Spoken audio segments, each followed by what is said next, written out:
As well as providing for biodiversity benefits, wetlands also provide filtering for nutrients, capturing sediments, and they also capture and slow floodwaters and then slowly release it after the flooding has finished.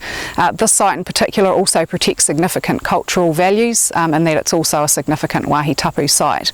The work that we're going to be doing this year under the Freshwater Improvement Fund mostly focuses on pest plant control, removing willows and other plants from around the margins of the site.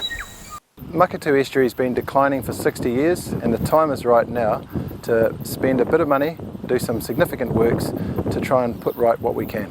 So the project aims to bring back 20% of the Kaituna River and recreate 20 hectares of wetlands. The reason it's needed is in 1956 the river was diverted out to sea with benefits for land drainage, but over the last 60 years the estuary has suffered as a result. As part of the Rangitāiki floodway, stage 5 with the bifurcation is included an area of approximately a hectare as a wetland.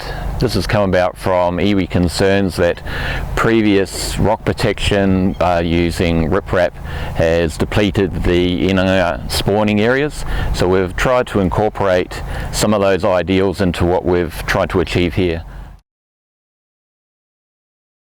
Another big advantage of doing overflow cuts through shingle extraction is that we do create another fish passage and another fish habitat through the river, so we're getting away from that single threaded river, which is a big advantage. An advantage of these overflows, another advantage of these overflows, it reduces the pressure on where we've got severe riverbank erosion, so we're actually taking some of the floodwater pressure away from that bank and sending it down through another channel.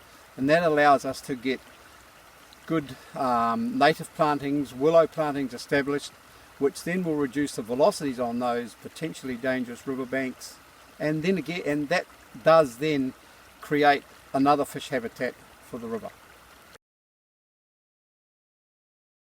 As a regional council, we produce things like these guideline documents that are tools that can help operators out in the field manage the effects from their sites. One of the other things that at the Regional Council we work closely with industry on is providing training, and that's done through our land management teams, it's done through our regulatory compliance teams, and that's really about trying to drive best practice out in the field. Obviously sometimes it doesn't go right, and as a council in those situations we are forced sometimes to take some more sort of sterner action, and that's some of our enforcement tools that as a council you're well aware of. As a land management officer, I work a lot with landowners. In this particular instance, this landowner has decided to fence off a really important stream. It's the stream feeding into the Rangitāiki River. By doing this, he's stopping the stock from entering in the waterway, tuning up the sediments and allowing that to go downstream. Also by doing this, he's provided a really large buffer to trap anything that's coming off his slopes and it can be trapped into this area here. Things like pathogens and any extra sediments that are on the soils. Why do we extract gravel from a river to manage our rivers? Many years ago there was the belief of the single thread channel that by taking all the gravel out and having a deep channel, that was for the best. However, the consequence was our riverbanks eroded seriously. So we have learnt as river engineers the last 30 years that we have to work harmoniously with the river. We have to keep bed levels within a optimum range. We cannot have them too high because then flooding happens, particularly around towns. We need to be mindful of that. We cannot have them too low because there's erosion. It has to be optimum.